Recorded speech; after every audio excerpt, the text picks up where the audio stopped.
پپو اور بانو کسی گاؤں میں رہتے تھے۔ پپو گاؤں بھر میں گھوم گھوم کر لوگوں کے گھر کام کر کے اپنی روزی روٹی چلاتا تھا، جس سے اس کی آمدنی کچھ خاص نہیں ہوتی۔ لیکن اب پچھلے کئی دنوں سے پپو کو کبھی کبھار ہی کام مل پاتا تھا، جس کی وجہ سے ان کے گھر پیسوں کی اور بھی تنگی ہونے لگی۔ ایسے ہی ایک روز بانو پپو سے، سنیے جی، گھر میں گندم کا ایک بھی دانہ نہیں ہے، اور میرے پاس جو تھوڑی بہت بچت تھی وہ بھی ختم ہو گئی ہے۔ اب آپ کہیں سے پیسے لے آئیں تاکہ ہم تھوڑا راشن لا سکیں۔ تم تو جانتی ہو نا بانو، آج کل کام ملنا کتنا مشکل ہو چکا ہے، کبھی کبھار ہی کام مل پاتا ہے۔ آپ پریشان کیوں ہوتے ہیں؟ بس یہ ایسا سوچیں کہ یہ ہماری آزمائش ہے اور ایک دن سب ٹھیک ہو جائے گا۔ تم ٹھیک کہتی ہو بانو، اچھا میں کچھ کام ڈھونڈنے جاتا ہوں۔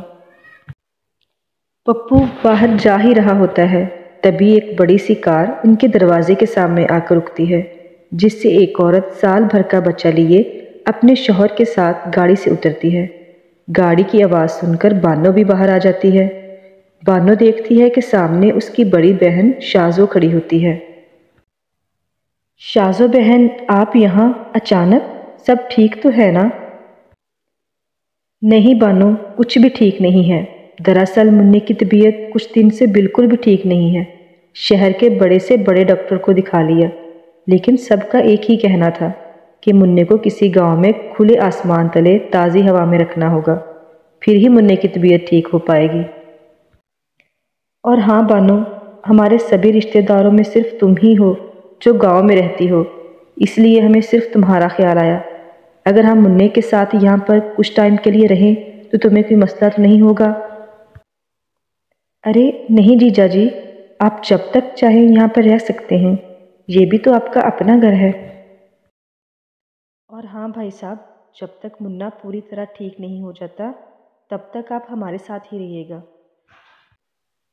دیکھا، میں نے آپ کو کہا تھا نا کہ بانو اور پپو بھائی کو ہمارے یہاں آنے سے کوئی مسئلہ نہیں ہوگا، آپ تو ایسے ہی پریشان ہو رہے تھے۔ بانو انہیں گھر کے اندر لے آتی ہے، پھر پڑوسن سے تھوڑا دودھ اور چینی مانگ کے لاتی ہے، ان کے لیے چائے بناتی ہے۔ پھر پپو نے گاؤں کے ذمہ دار سے کچھ پیسے ادھار لے کے راشن لانے کے لیے کہتی ہے۔ پپو گاؤں کے ذمہ دار سے کچھ پیسے ادھار لے آتا ہے۔ بانو سب کے لیے کھانا بناتی ہے، پھر جیجا اور بہنا کو جی بھر کے کھانا دیتے ہیں، اور خود میاں بیوی آدھا پیٹ کھاتے ہیں تاکہ راشن کچھ دن کے لیے چل سکے۔ اور پھر آدھی رات ہوتی ہے اور منا زور زور سے رونے لگتا ہے۔ منا چپ ہو جاؤ، کیا ہوا؟ چپ چپ، شاباش، چپ کر جاؤ۔ اوفو شازو، منا اتنا کیوں رو رہا ہے؟ کیا ہوا ہے؟ مجھے لگتا ہے اسے دودھ پینا ہے، وہ ہے نا، اسے دودھ پی کے سونے کی عادت ہے۔ جی جی، بچوں کے لیے دودھ بہت ضروری ہے، بانو تمہیں خیال رکھنا چاہیے تھا۔ ارے اس میں بانو کی کوئی غلطی نہیں ہے، مجھے لگا تھا کہ اس کا پیٹ بھر گیا ہے۔ بانو ذرا منا کے لیے دودھ لے آنا۔ لیکن دودھ تو گھر میں نہیں ہے، رات کو چائے بنائی تھی، اس میں ہی سارا ختم ہو گیا تھا۔ کوئی بات نہیں، میں منی کو لوری سنا کر سلا دیتی ہوں۔ نہیں نہیں، منا بھوکا نہیں سوئے گا، میں دکان سے دودھ لے کر آتا ہوں۔ پپو جلدی سے باہر جاتا ہے اور دودھ لا کے بانو کو دیتا ہے، جس کے بعد بانو دودھ ابال کر منا کو پینے کے لیے دیتی ہے۔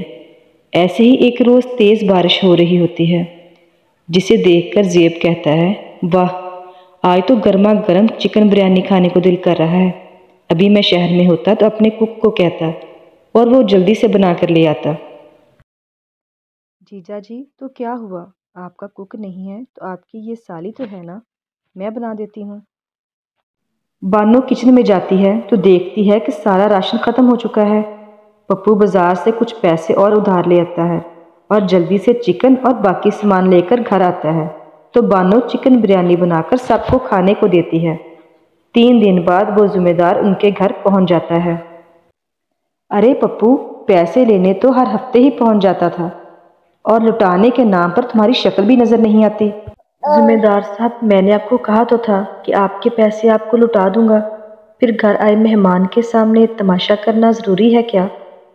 اچھا، گھر آئے مہمانوں کو قرضے کے پیسوں سے کھانا کھلا سکتے ہو، مرغیاں کھلا سکتے ہو، تب تمہاری عزت پہ کوئی فرق نہیں پڑتا۔ چلو اس کا سامان باہر پھینک دو۔ تبھی زیب آتا ہے۔ رکو، کتنے پیسے ہیں تمہارے؟ 20,000؟ یہ لو 30,000، اور آئندہ مجھے تم یہاں پر نظر نہ آؤ۔